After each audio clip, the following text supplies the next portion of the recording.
On commence tout de suite cette émission et on va parler d'un code de conduite sur l'IA générative adopté par le groupe France Digital Legal Tech.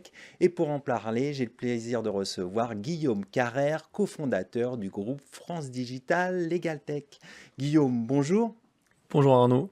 Alors le monde juridique est un peu en effervescence avec l'intelligence artificielle générative.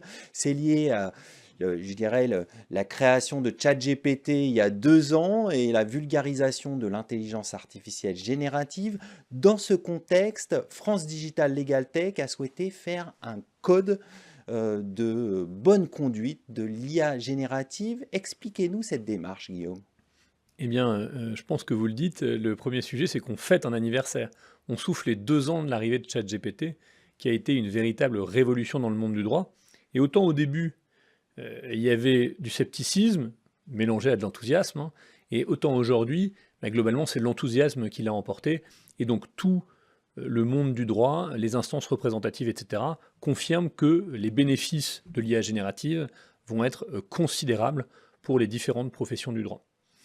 Le problème, c'est qu'il reste des questions.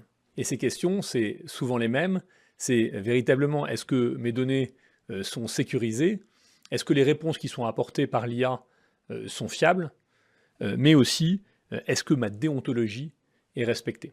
Voilà. Et le problème, c'est que toutes les IA ne se valent pas et que les IA généralistes, et donc pas les IA juridiques, eh bien, répondent pas véritablement à ces questions, voire posent des vraies questions de fiabilité liées à ces principaux doutes. Voilà. Pour bien comprendre, peut-être rappeler, Guillaume, les risques liés à l'IA pour les téléspectateurs qui ne sont pas au fait de ces questions. Voilà. Les risques liés à l'IA, ils sont de l'ordre de 2 grandes principales catégories. Le premier, c'est la sécurité véritablement des réponses qui sont apportées. Est-ce qu'il y a des biais? Est-ce qu'il y a des hallucinations? Est-ce qu'il y a des erreurs? Donc on aura l'occasion d'en reparler, mais ça c'est un sujet véritablement important. Et donc notamment quand on entraîne ces modèles sur des données qui ne sont pas que des données juridiques, ou alors quand on envoie ces données à l'étranger, quand on utilise ChatGPT et que ça part directement aux États-Unis, ça c'est véritablement un risque. Voilà, donc ça c'est un des gros problèmes. Et le deuxième, c'est vraiment la confidentialité de ces données, notamment pour une profession qui a des engagements quasiment sans pareil vis-à-vis de ses clients. Voilà. Et donc, nous, chez Doctrine, on a ces sujets de sécurité et de confidentialité au centre, ces sujets de sécurité juridique aussi, de comment on apporte plus de fiabilité.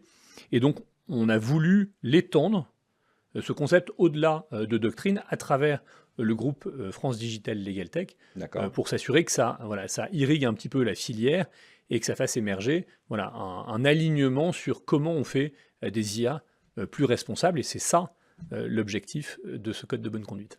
Alors d'accord, on voit bientôt, on voit l'objectif. Qui sont les signataires et quels sont les grands enjeux avec ce code? Alors, ce qui est intéressant avec les signataires, c'est qu'ils sont assez variés. Et donc, à la fois, il y a des legal tech qui adressent tout type de clients, du monde du droit, bien sûr, mais les experts comptables, les juristes, les avocats, les notaires, mais aussi les justiciables. Et à la fois, il y a des entreprises de toute taille et qui ont des propositions de valeur assez variées. Donc, on va retrouver les grands noms que vous connaissez, les Legal Stark, les DeepBlock, les Tomorrow, les Gino ou bien évidemment les Doctrines. Voilà. Et donc, c'est ça qui est intéressant, c'est qu'on fédère véritablement l'ensemble de la filière sur ces enjeux-là. Donc tout l'écosystème est fédéré autour de grands principes. Quels sont les principes édictés dans ce code? Alors, les principes, ils sont au nombre de 6. Le premier, c'est la sécurité et la confidentialité. Là encore, tout naît de ce sujet-là.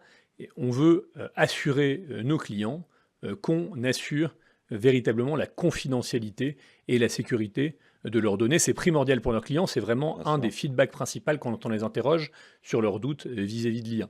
Le deuxième, il est lié à la transparence. Et la transparence, il y a 2 éléments à l'intérieur. Le premier, c'est la transparence des technologies qu'on utilise.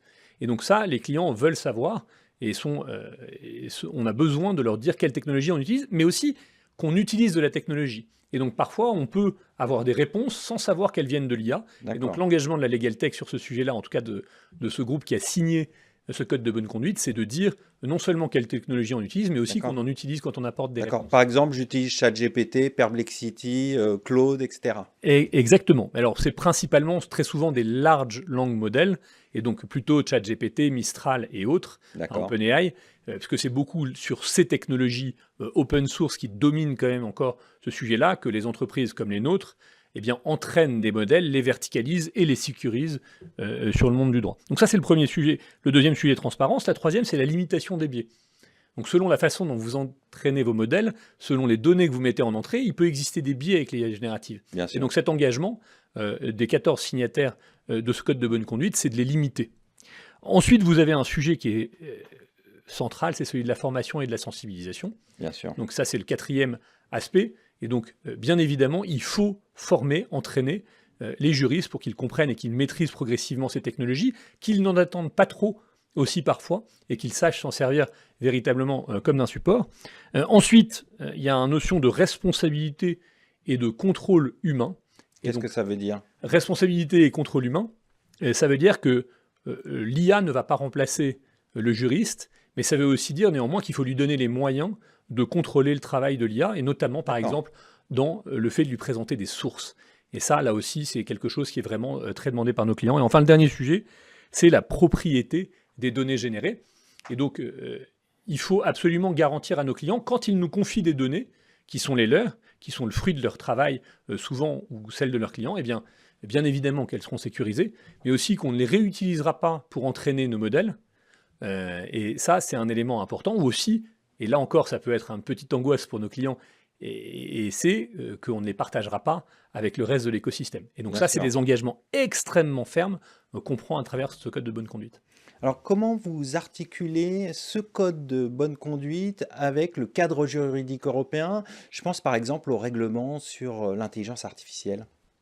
Eh bien, en vérité, ce code, il vient un petit peu, ce code de bonne conduite, il vient un petit peu en amont de l'IA Act. Il en suit les grands principes, mais l'IA Act, voilà, prend encore un petit peu de temps à être véritablement ancré. Et puis la régulation, pour le coup, les régulateurs nationaux, là aussi, ça prend du temps. Donc nous, notre Bien sûr. sujet, c'est de préempter tous ces sujets-là, de s'aligner aussi avec les travaux qui sont faits par les organes représentatifs de la profession, notamment celle d'avocat. Alors, un autre point important, c'est le respect de ces engagements. Comment vous allez vous assurer du respect de ces engagements par l'ensemble de l'écosystème? Alors, c'est un code de bonne conduite, effectivement, c'est pas une loi, donc il ne va pas y avoir de marteau qui tombe, Bien mais sûr. véritablement, il y a une régulation d'abord entre pairs. Et en fait, France Digital Legal Tech, il y a plus d'une trentaine de Legal Tech qui sont membres, et on se réunit quand même trimestriellement, de façon relativement formelle, et on voit les modes de fonctionnement des uns des autres, nos D'accord. pratiques technologiques, etc. Et donc ça, c'est un premier moyen de contrôle entre pairs. Et le deuxième, celui qui, je dirais, est peut-être un peu plus impitoyable, c'est celui du marché. Et en fait, cette régulation du marché, elle est très forte. Et on le voit, dans le monde du droit, le bouche à oreille est quand même quelque chose qui va extrêmement vite, c'est un petit fait. marché. Et donc on sait très vite quelles sont les bonnes solutions, quelles sont les moins bonnes. Et sur les sujets de respect de sécurité, de confidentialité, eh bien c'est la même chose. Et donc finalement, une société qui signe ce type d'accord, mais qui ne le respecte pas, va être assez vite sanctionnée par le marché avec ce fameux bouche à oreille. Pour finir, est-ce que ce code va évoluer?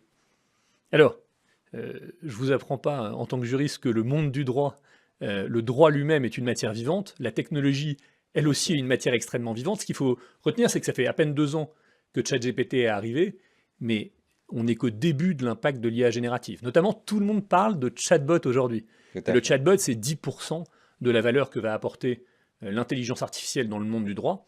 Et donc, il va y avoir beaucoup de révolutions qui sont en cours et sur lesquelles on travaille, notamment l'analyse de documents, notamment la rédaction, l'extraction d'informations des documents. Tout ça, c'est des choses qu'on met en place. Et donc, les questions qu'on se pose avec les chatbots, eh bien, elles sont en train de se poser sur toutes les nouvelles technologies qu'on déploie. Et donc oui, la réponse, Arnaud, c'est que tout cela va continuer à évoluer, ce code va évoluer avec le droit, avec la régulation, mais aussi avec les nouvelles technologies. On va conclure là-dessus. Merci Guillaume Carrère d'être venu sur notre plateau. Je rappelle que vous êtes cofondateur du groupe France Digital Legal Tech et également CEO de Doctrine. Merci Arnaud. Tout de suite, on continue. On va parler réussir sa conformité LCBFT.